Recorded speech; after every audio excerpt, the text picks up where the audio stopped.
broadcasting from a little shack on the Space Coast. This is the host of the Savaged Unfiltered podcast with Michael Gardner on iHeartRadio. This program contains subject matter and language that may be disturbing to some viewers. Viewer discretion is advised. Savaged Unfiltered. Your host, Michael Gardner.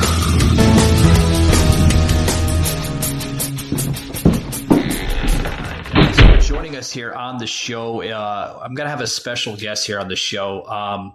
Some of his content, guys, most of it you may understand, most of it you may not. The reason why I'm bringing him on the show today is because he has a fascinating book that's available on Amazon entitled The Struggle for World Sanity. Now, the title, the title is a little, sometimes it could be out there, but just listen to the title, The Struggle for World Sanity. This author is literally getting really, really fascinating reviews, feedback. It has hit Amazon's best-selling listing with 5 stars across the board, guys. Ladies and gentlemen, without further ado, let's bring on Wajid, the author of The Struggle for World Sanity. Welcome to the show. Sir, before I say your name correctly, how do you pronounce your name? Because sometimes it's the wording sometimes is not always there.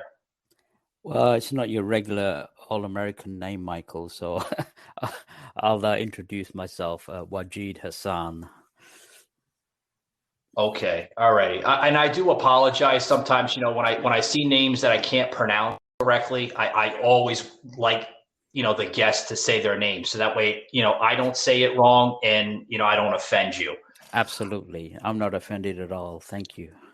Okay, you're very welcome. Sir, I see your book here on Amazon, which, by the way, folks, is reaching over 5 stars on Amazon right now, and it has the best-selling label on that book. The title of this book, The Struggle for World Sanity. That label is interesting. Can you tell us a little bit about the background of the story of the book, how you basically brought it into presence? Yeah, I actually published it in August of 2020, right when the pandemic was kind of thing. It took about 3 years sitting around and then trying to get things going. A friend of mine helped me publish it on Amazon, and it was really interesting, Michael, that when it was published, it went straight to number 1 on Amazon on 2 categories, primarily spirituality and mysticism, and the other was UFOs. And so, of course, it didn't stay number 1, but it kind of showed me that there's a tremendous interest in the public on those subjects. Don't you agree? Oh, yes, I do agree. And what's fascinating about writing books through Amazon, whether it's the Kindle edition, or the soft cover, as an author, and I just said this with a guest not too long ago, when you write books similar to your title, it's fascinating because it shares its own title, its own category. And here's the remarkable thing, folks. Possibly if you're just getting into writing books for the first time, you can create your own category. And literally, if you screenshot that and you post that on your social media, people will see that and you'll actually become, that category's best-selling author. So, that's fascinating. I just wanted to throw that out there.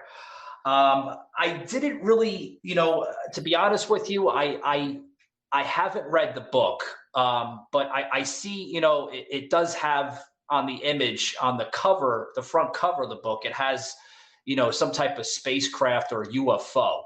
Is it linked to aliens and UFOs at all, or?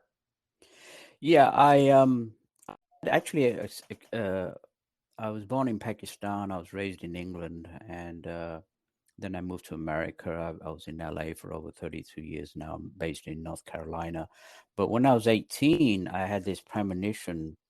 I knew nothing about flying saucers and aliens and whatever. But when I was 18, I had this premonition to go out into the wilderness, and which I wrote in my book that your intuition is a great faculty which we've kind of lost use of right now because of our conditioning by the media and whatever since our childhood. But anyway, I followed this premonition that I needed to go out, and so that particular Friday, I took the coach or the Greyhound, as they call it in America, to this place near Stonehenge, which was quite a distance from London. And when I got there, I went out. I walked on these country lanes for about 3 hours, and I knew that I had to be at this particular place at midnight. Again, this was my psychic intuition, and as I got there, I had an experience with a what would be termed a flying saucer or a UFO, which actually stopped and hovered over my position, and this light came out from the craft and filled me with this tremendous kind of spiritual energy. So it was a kind of a mystical experience, which again I never talked about because people probably thought I was a crank or whatever. But now that this tremendous interest has been rising over the years, people want to know the truth behind flying saucers and interplanetary beings. So that was another reason why I wrote the book. And it was my own experience. And, again, it's up to the listener to make their own judgment. I'm not here to convince anybody one way or the other. Oh, sure. I mean, and just to be honest with you, I mean, hearing this story, I would probably think you're freaking nuts, But everybody has a story out there, whether it's accurate or false. But I'm going to take your word for it. That trust me. I've seen some crazy stuff, crazy shit in my life, and I mean, But I do see that you do have a story behind this. It says that you're from Pakistan. Were you born and raised in Pakistan, or did you? I was born in Pakistan, and then my parents moved to England when I was 3. So I was primarily raised in England. I went to junior school in the north of England. Then we moved to London when I was 10. I went to high school there, and so I had my formal education in England. Eventually got into the technical field as a field service engineer, then moved to LA and did the same thing, worked as a field service engineer for TRW, Computer Maintenance Division in Santa Fe Springs. And then later on, I kind of changed my whole career. I was actually following my own spiritual yogi master in Englishman by the name of Dr. Oh, George. wow. Dr. Wow, George you want to King. get into that? Yeah, that sounds interesting. I'd love to hear that. So you practicing that as well too, correct? Yeah, and then when he passed away, I kind of got into a depression. And then my wife at the time, she said, well, you made people laugh at school when you did a little bit of stand-up. Why don't you do some classes there? And so I did try to get out of my depression. I took some stand-up classes, then realized that I actually made people laugh. And so I hit the Laugh Factory in the comedy store. And then I ended up with a little computer repair shop in Hollywood near Sunset and Highland. And this lady came in and she kept looking at me, and I said, what do you keep looking at me for? She said, well, you have an interesting face. I said, so? She said, well, I'm a casting director. I said, so? I didn't know what a casting director was. So she said, well, let's see if we can get you an agent. So she got me a commercial agent, and I started auditioning and started booking commercials, and then I got a theatrical agent.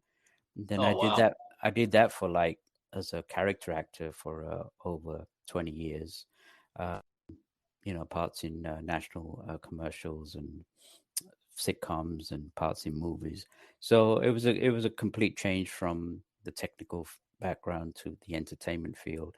But in the background, Michael, I was still following my own spiritual master, who I believe was in contact with these higher beings that inhabit the higher dimensions. Matchmaker.fm is the platform to connect guests with podcasters. Podcasters find your dream guests instantly based on their area of expertise. Filter by location, search based on keywords, and you can even get to know your guests by watching their video pitch. Found someone interesting? No problem. Contact guests instantly via chat and schedule a time to record. No more backwards and forwards via email. It's everything you need to manage your show and tell amazing stories. Guests easily connect with thousands of podcasters who are looking to interview storytellers and experts just like you right now. Easily find podcasts based on their category, location, and more, and pitch them directly within Matchmaker.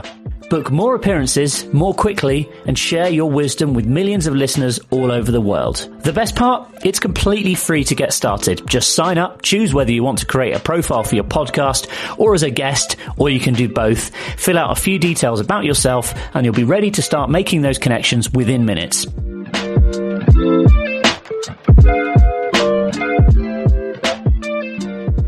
this galaxy, but also I believe in the solar system. Yeah. You touched on the media, you touched on politics just briefly as we started the show. That has been surfacing a lot, coming out of the United States government.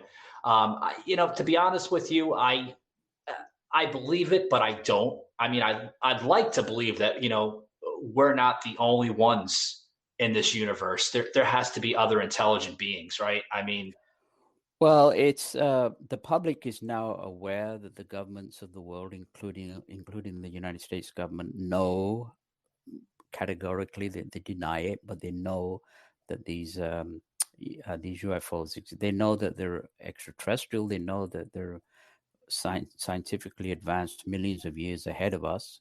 They can blink in and out of our dimension onto different dimensions, and there's no aircraft that's actually chased them and captured one because their technology is so advanced. But another aspect which my yogi master, because he was in telepathic contact with them, was that these beings are actually highly spiritual beings. They actually very concerned about our welfare. And you look around right now, man, we're on the brink of World War III if this Russian bullshit doesn't stop. Yeah, and so, and it was really interesting that when he got in contact with them, savaged, unfiltered. In the 50s, that's when we started exploding our atom and hydrogen bombs. So there was a tremendous amount of concern.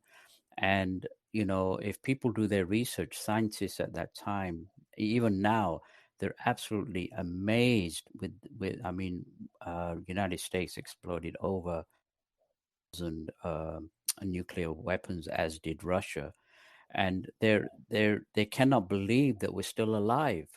And it was very interesting because of the atomic fallout, because they didn't understand what they were playing with.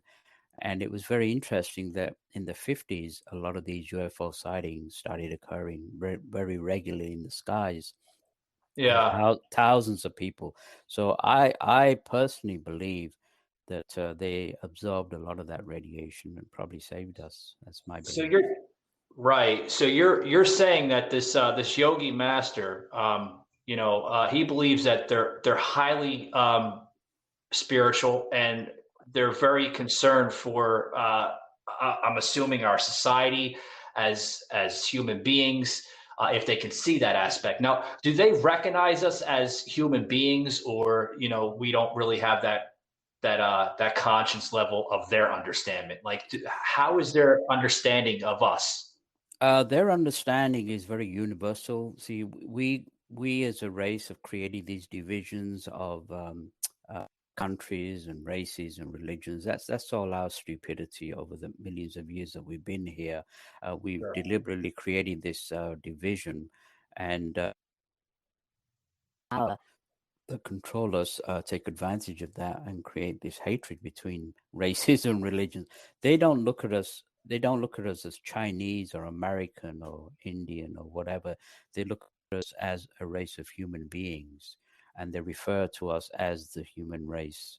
And Right. so they have a kind of universal approach that we, there's two things that they want to push. The first thing that they want to push is people, understand the law of karma, that action and reaction, the divine law, which is action and reaction is opposite and equal. That we do reap what we sow, and so they're trying to tell us, look, you do whatever you do with your free will, and look what it's ended in. And the second aspect that they want to introduce to the West, which has been suppressed, unfortunately, by the major religions, is the truth about reincarnation. That we Wow. are, that we do actually, we're not, there is no one life to live. Let's face it, Mike, if there was one life to live, then then I guess whatever created us would be Yeah. I'm starting to see that. I don't mean to cut you off, but I'm starting to see that, as much as we're, starting to evolve now into this, new society of a world here, of a planet, we're becoming more, like I said, we're evolving more, with technology that's constantly evolving and everything else. But what I see is, there's a lot of images that come out on social media and YouTube, and you really don't know what to believe. There's a channel here I want to plug in because I don't know if you follow them, but a lot of Gala.com, they're constantly surfacing different interviews. Exactly, yeah. Is some of that, I don't know if you could speak on this, but is some of that accurate, or is it pretty much your YouTube wishy-wash type stuff? Well, unfortunately, the social media and the internet is just we're slammed with all kinds of stuff. And so that's why in my book I said that the intuition of man is probably the greatest lie detector that was ever built. And so we have to do our own research. Your listeners have to do their own research, make their own logical conclusions, and based on what their intuition says, and then discriminate between the false and the truth. And unfortunately, these days, it seems like that the lies are being propounded as truth, and truth is being propounded as lies. Coming back to reincarnation, some Christian scholars did their own research. They found out that 700 years ago, the reincarnation was actually taught in the Christian religion, and they deliberately took it out and put this one life to live in order to control the masses. Well, you have one life to live, so either you do that or you're doomed to hell and damnation. So people are waking up to that this, again, all rubbish, that there is no hell and damnation. We create that. And so we create our misery and our pleasure.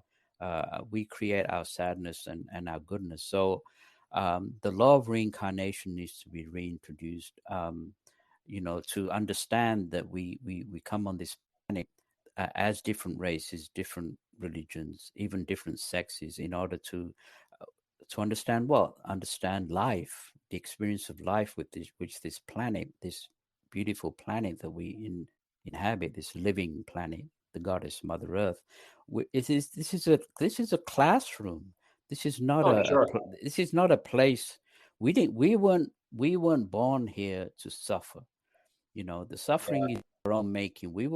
Our heritage, Michael, is actually going into deep states of meditation and bliss and joy.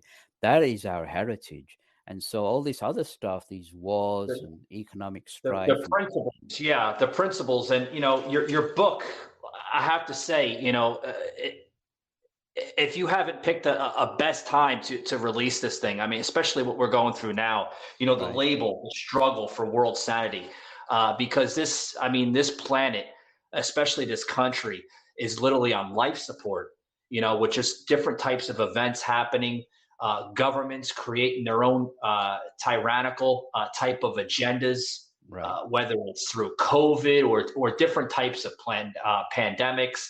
So, like I said, I haven't read your book, but just listening to how you expressed yourself over today. I think I'm going to pick up a copy. What else does your book entitle? Do you get into any type of politics whatsoever, or is it pretty much through your you experience with these entities? Well, what they've said, they said that our political system is a standing joke on their planets because politics, not only in this country but other countries, it's creating division and hatred between different and they say politics is not the answer, nor is the economic system. They say that the monetary system of this world, Michael Gardner, uncut, raw, uncensored, is designed to keep people in poverty. I mean, they say it's actually a cancer in the heart of spiritual man, the monetary system, because we have large financial corporations that actually own countries. They loan money. Like Sri Lanka recently had a crisis, and they were bailed out again because they couldn't come up. A lot of people will label that as a world order. Where total world order, world order. Supposedly, just to name a few people, some of it you hear from like the Illuminati or these George Soros type of groups. I mean, I believe that to an extent, but I mean, you mentioned on their planets here. I'm always fascinated to understand, different people's aspects here I bring on the show. You mentioned planets. Do they have some type of? Apparently, you had spoken to one of these entities.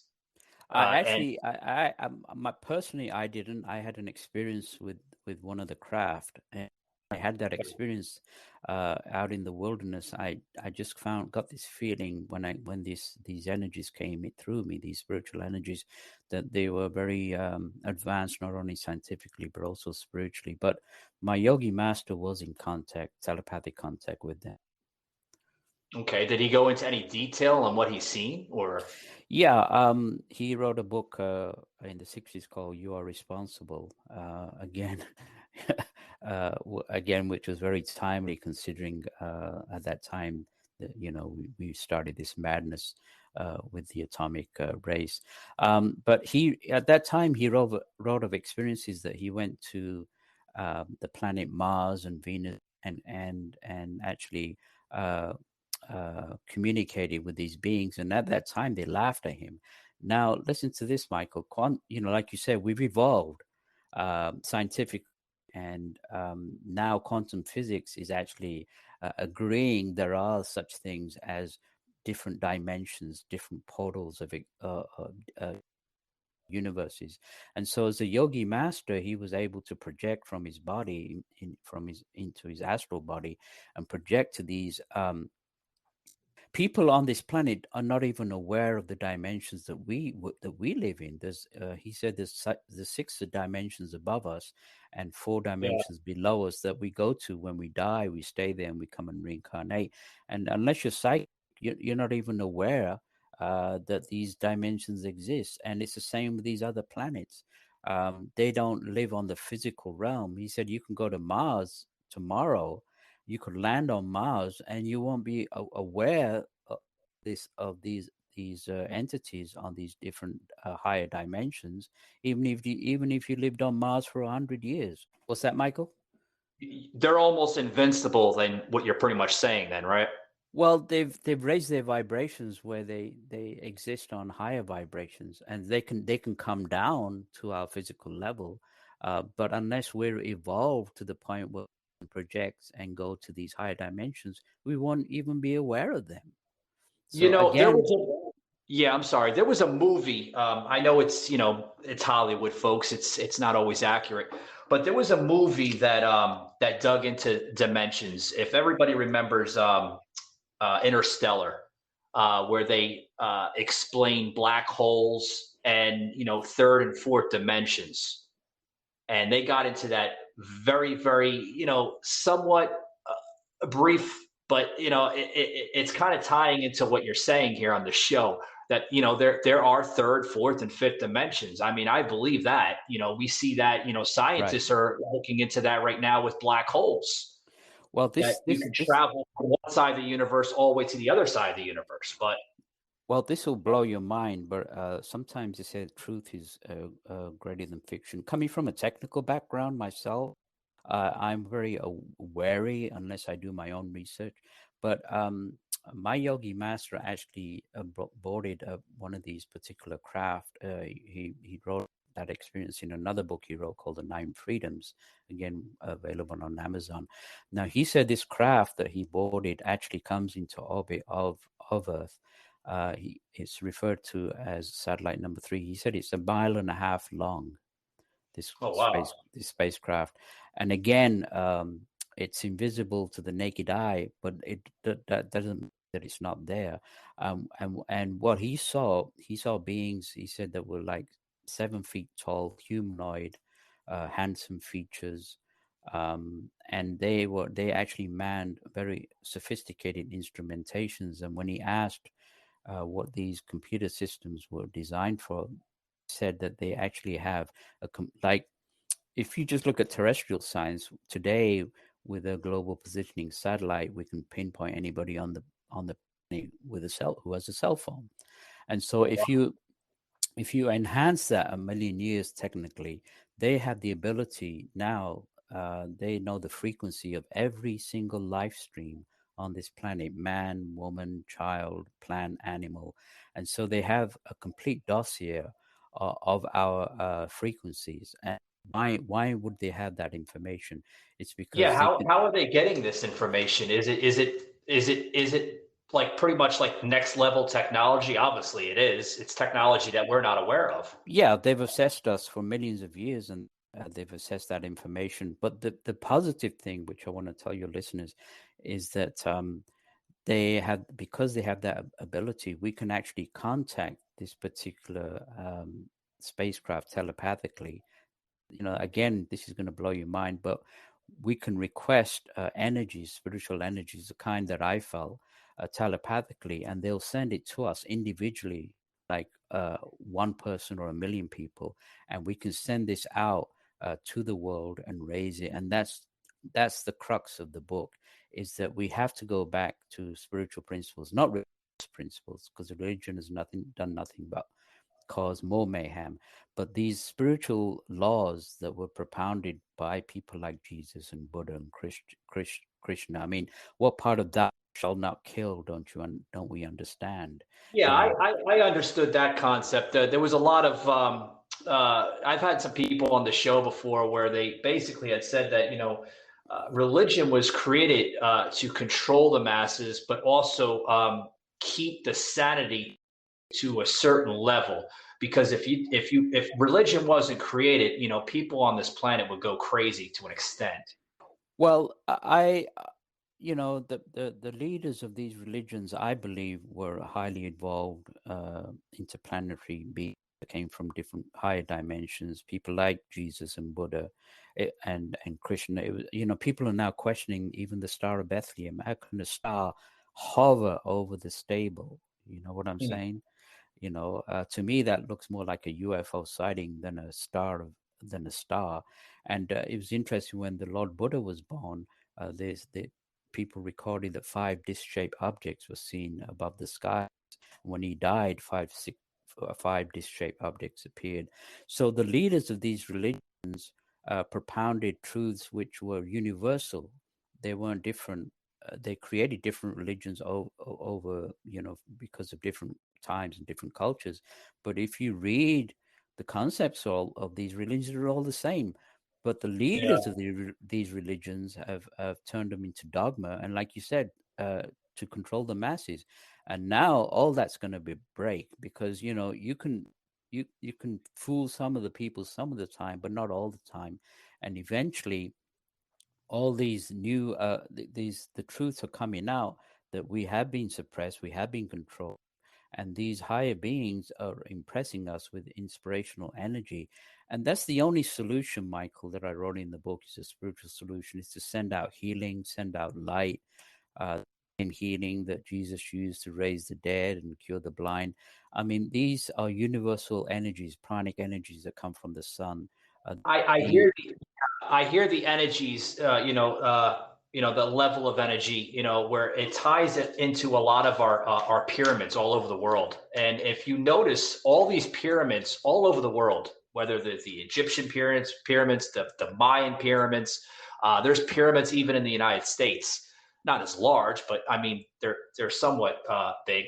They're all pointing to this pretty much the same set of stars. Does that they do were. what we're talking about?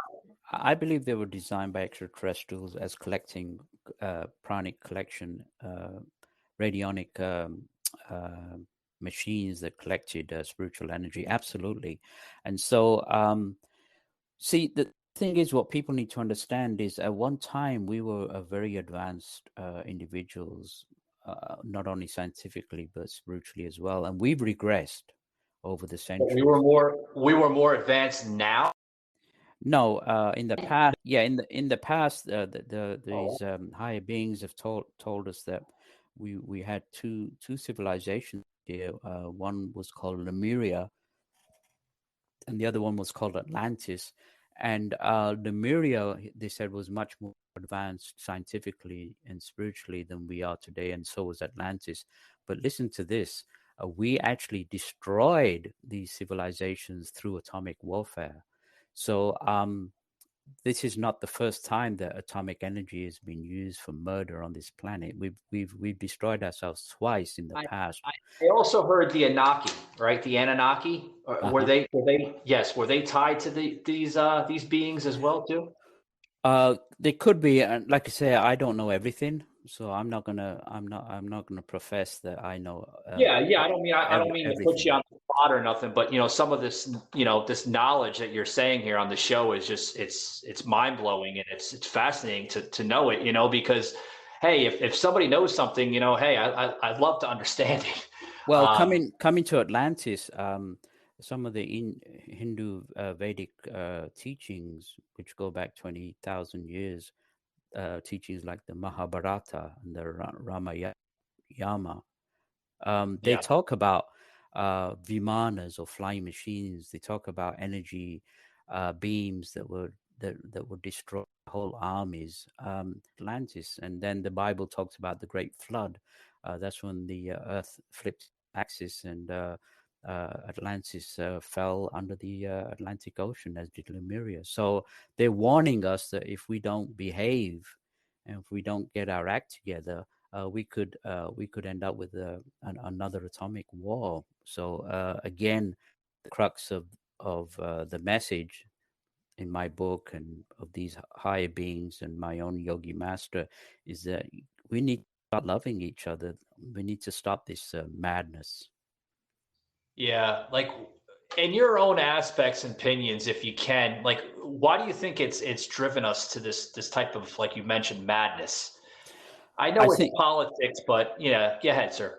Well, like you said, we're not controlled by governments or politicians. We're actually controlled by the people who control the finances. They're the people who control the governments, and we're just puppets of the governments. I believe that on different dimensions, in dimensions that we can't see, there are forces of darkness, demonic forces in lower realms that want to keep us under control. They want to create war and hatred because they feed on it. I also believe that these higher beings, or in the Bible referred to as angels, are also helping in this. There's a spiritual battle going on for the souls of mankind. And I think the dawn, because of the Aquarian age, there is a spiritual awakening. Mankind is waking up. People are realizing there's more to life than this madness that we're going. Oh, yeah, States. I mean, you're seeing it through, just about all over the place. All nations are pretty much facing the same consequence. I once there was once a quote saying, every great empire will fall. And hopefully it doesn't happen here in the United States, because this is literally the last utopia of a land that we have. There's no other place that we can reestablish a society. There's no other place. If we screw up here in the United States, that's it. There's no other place. Yeah, I mean, we're allowed the freedom of expression up to a point. I mean, we can still worship in our own different ways. There's some countries that you can't do that; they'll hang you or put you to jail. So we have that freedom that other countries can't provide. But if we're not careful, we could go into a dictatorship very easily. So again, it's the common man that's been asked to raise. The common man will eventually realize that he's the one that's been manipulated through wars and cold wars and economic strife, and in the end the common man is the one who's suffered through it. I mean, look they're recruiting all these young men in Russia right now to go and kill Ukrainians.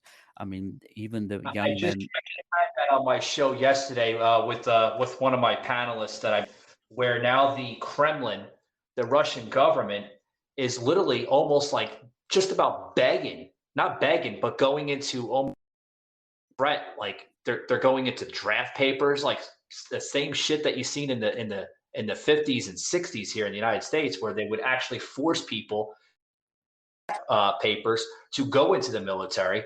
And if you did not go into the military and you did not comply with the government, but in those days, people, young men said, "Yeah, I'm going to go to war. I'm going to fight for my country."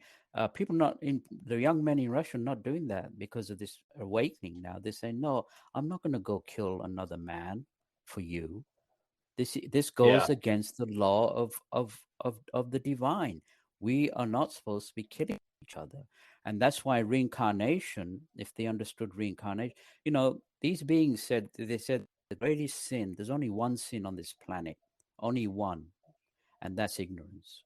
And so all our wars and everything that we do is based on ignorance. If we were enlightened, if we knew about reincarnation, these young men, something within them is saying, no, I don't want to go and kill another human being. It goes against the laws of nature.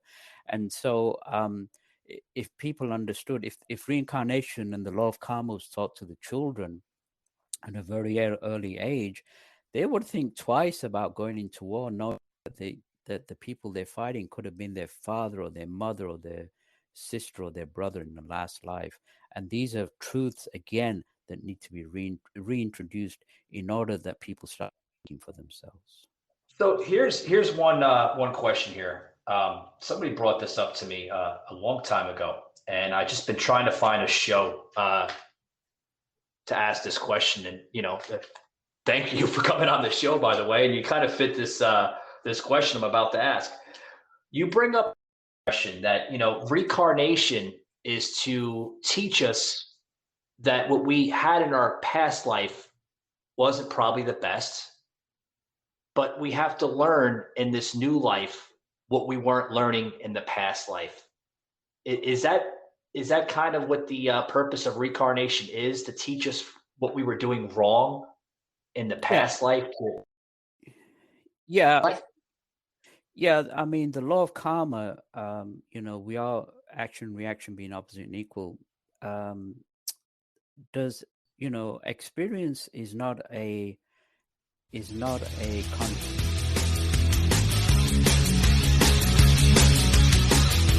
condemnation.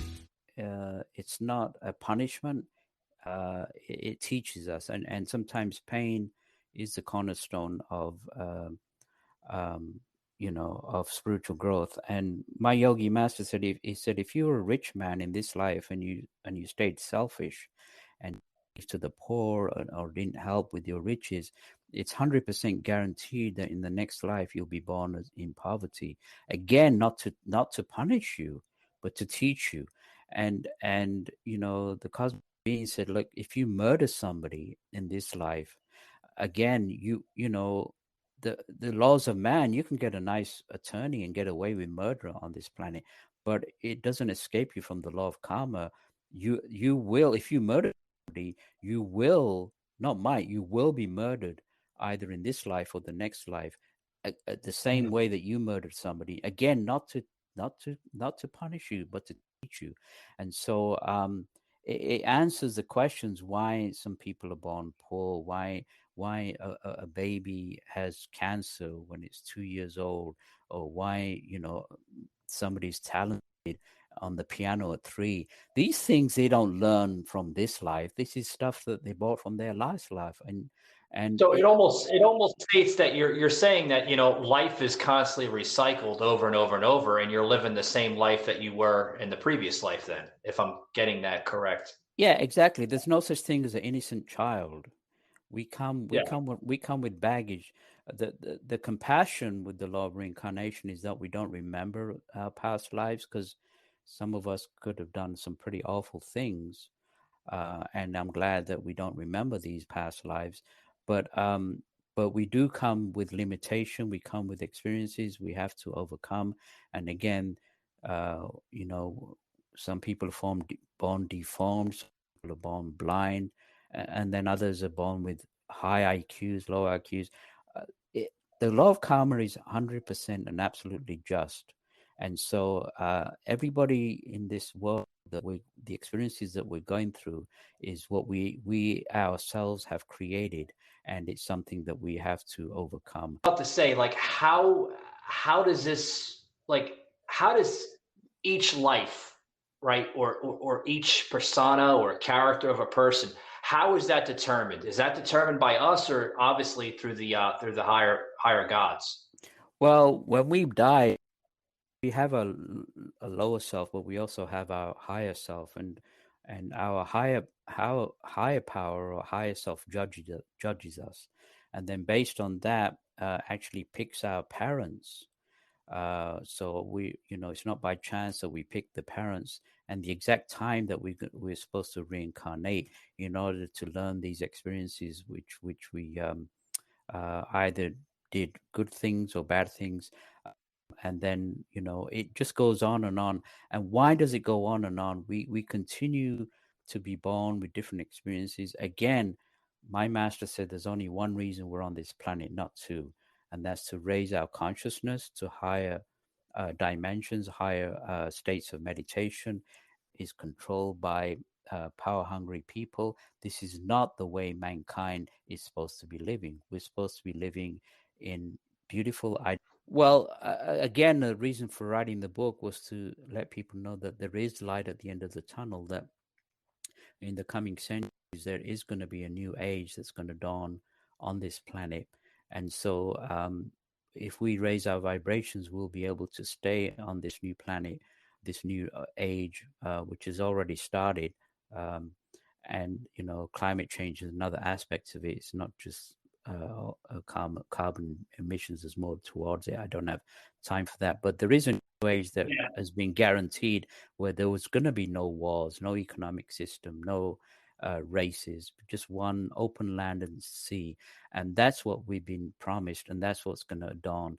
And again, it's up to us. We go into regression, where eventually we won't be allowed to stay on this planet. We'll probably be reincarnated on a younger planet, or create this new age that's been foretold by not only my yogi masters, not only by the higher beings, but prophets of old as well. So there's a light at the end of the tunnel. There is inspiration and hope. And that's another reason why I wrote the book. One more time, Wajid. Is that how you say your first name? Wajid. Wajid, I'm sorry. Wajid, it was an honor having you on the show, really. I'm literally, I'm going to pick up the book, guys. If you want to hear more on Wajid, his story, some of his book, you can go over to Amazon, check out his book, guys, The Struggle for World Sanity, because literally the world is going through spins and hoops right now. Any final thoughts before we close it out, Wajid?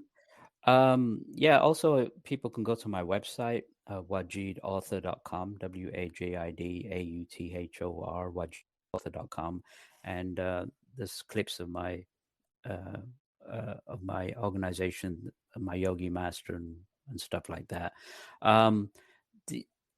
My final is we as human beings have a responsibility for the younger generation, and so we need to roll up our sleeves and change ourselves into service and spiritual ways, no matter in what not particular any particular religion or ideology, but this universal approach of service to others, helping others, regardless of race, color, creed, and religion. That is the call of action today, to raise the vibration, turn our planet back to earth.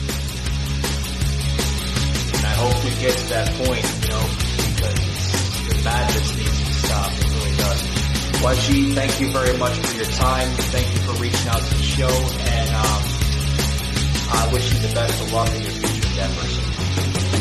Michael, thank you for having me on the show. It was a real pleasure. Thank you. Take it easy now. Bye.